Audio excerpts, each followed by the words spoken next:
Bonjour à tous. Alors aujourd'hui on se retrouve du côté de Clermont-Ferrand pour une nouvelle visite sociétaire et on part visiter et vérifier le cahier des charges du beurre bio qu'on a créé tous ensemble. Du coup pour ça je suis accompagnée de deux sociétaires qui sont à côté de moi, Charles et Florian, et de Hélène de l'équipe C'est qui le patron.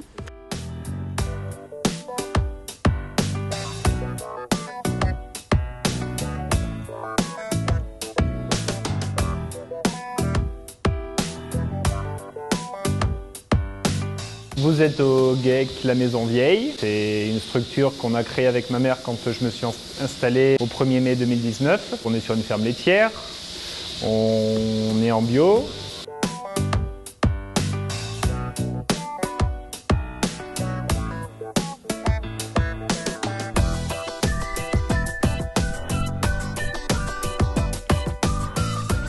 Vous avez combien de vaches? Donc là, en ce moment, plutôt 45. Ok. Voilà, donc 40 à la traite. Vous avez quelle race dans votre cheptel? Eh ben, on a de la Montbéliarde et puis de la Plumholstein. Et le croisement des deux aussi.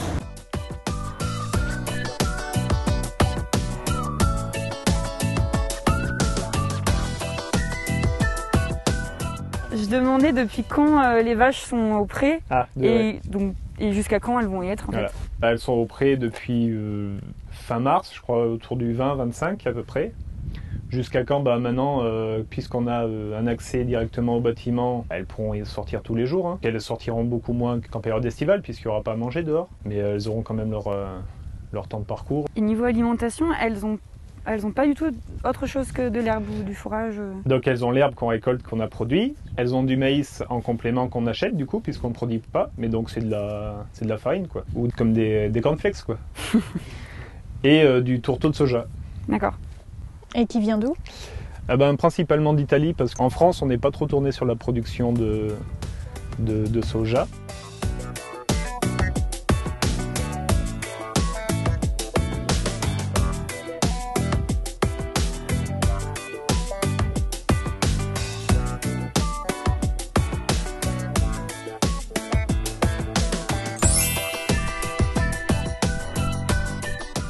C'est le doute, la dernière facture qui s'est faite. Donc payé bien sûr au prix bio et sur laquelle on garantit un prix de 466 minimum. Ouais, c'est bien ce qu'on a voté. Ouais. Et toi, ça te change quelque chose? Quand on est en conventionnel et puis qu'on passe sur des prix bio, pas la ruée vers l'or, mais il y a quand même une différence. C'est pas 1848, mais significative. On est presque à 100 € des millilitres plus cher qu'en conventionnel, quoi. 30% quoi. Plus 30% quoi.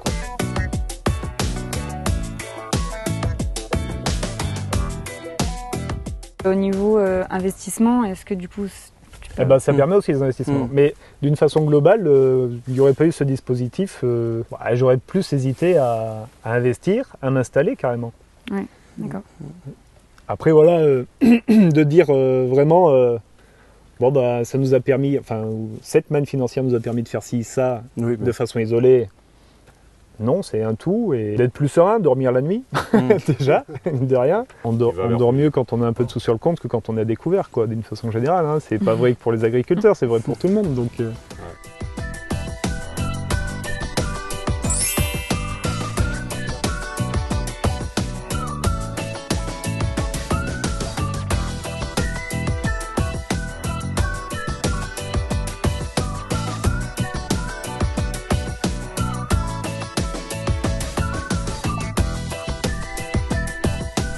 Donc là on peut voir là, sur cette ligne le versement de la prime beurre bio C'est qui le patron, qui est versé de façon trimestrielle. Donc là on a le 3e trimestre de l'année 2019 pendant lequel Alexandre a touché sa prime. Donc là ça correspondait à 1072,56 €, et donc cette prime est versée de façon trimestrielle. Et donc il a pu en obtenir le versement sur l'ensemble de la période de conversion, sur environ 8 trimestres consécutifs, puisque ça s'est étalé sur une période d'1 an et demi. Donc sur un volume d'argent qui a correspondu à peu près à 6 550 € sur l'ensemble de la période de conversion.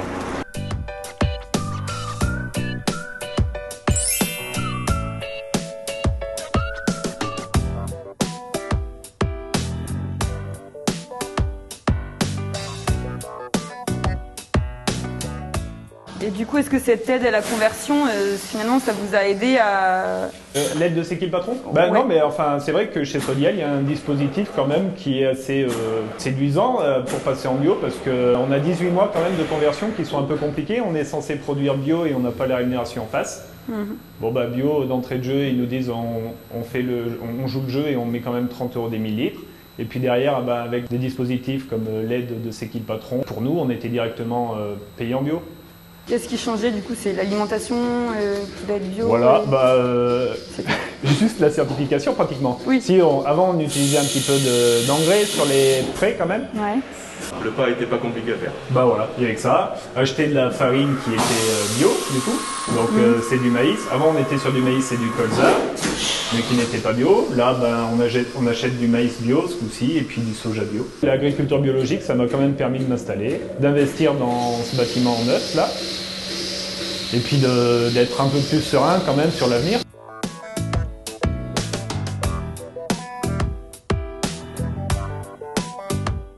Très intéressant, on a pu vérifier l'intégralité du cahier des charges qui a été voté par C'est qui le patron.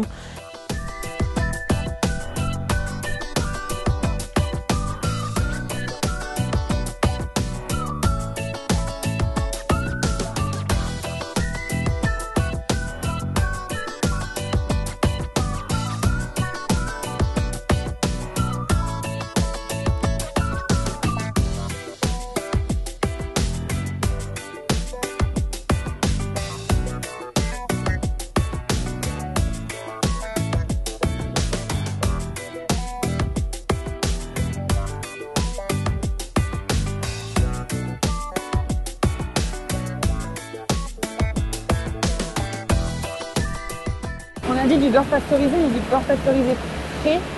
Enfin, ça veut dire quoi en fait? On fabrique le beurre à partir de crème. Vous avez des process où vous pouvez fabriquer du beurre à partir du beurre. Et là, on ne va pas appeler ça du beurre frais. Quand on fait du beurre avec du beurre, je vulgarise, vous savez, on prend des grands cubes de beurre, on remalaxe, on reconditionne sous forme de plaquettes, des cubes de beurre qui ont déjà été préparés en amont. Là, c'est une fabrication en continu. C'est-à-dire que la citerne de crème arrive, elle est pasteurisée. Pasteurisée ne veut pas dire un beurre qui est frais, on le fait à partir de crème.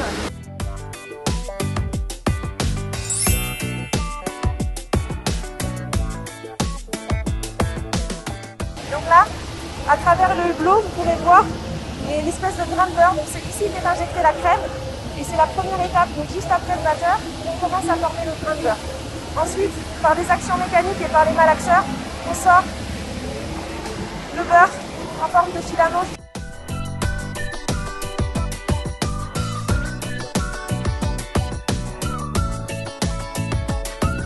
Là, on se trouve dans le laboratoire d'analyse de l'usine où on réalise des analyses microbiologiques et physico-chimiques sur les matières premières qui rentrent, donc le lait, la crème principalement, et les produits finis, le beurre et le bas beurre. Les analyses qui sont faites ici sont surtout des analyses sur les produits finis qui nous permettent de libérer les produits avant de leur commercialisation.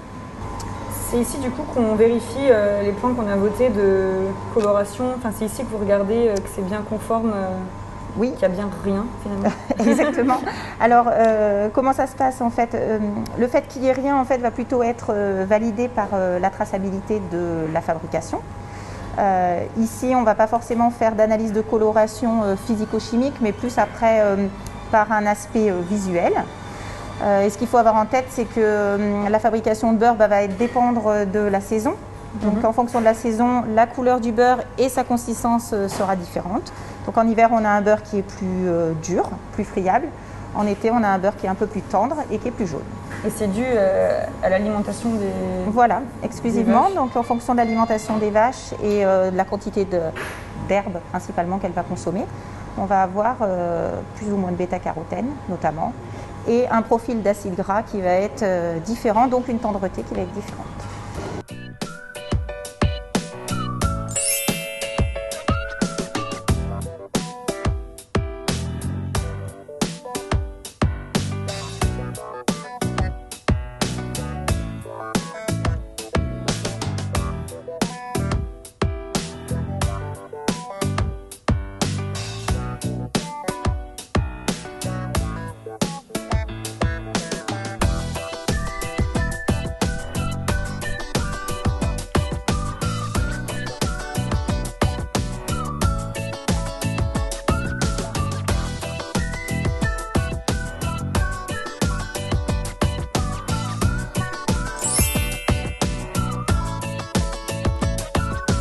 On arrive à la fin de notre visite de l'usine Candia de Clermont-Ferrand où on a été très bien accueillis. On a pu passer en revue tout le process du début à la fin de fabrication du beurre C'est qui le patron et de la démarche qualité qui va avec. On a pu vérifier donc à la fois les critères d'ingrédients, de conditionnement, de qualité.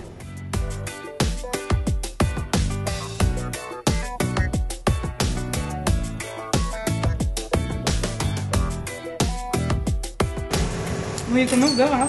Ça donne envie de manger des radis. Allez-y, hein, servez-vous. Le Bon, jeu, c'est de goûter quand même. Il y en a un, tu es obligé de faire un footing après. Voilà.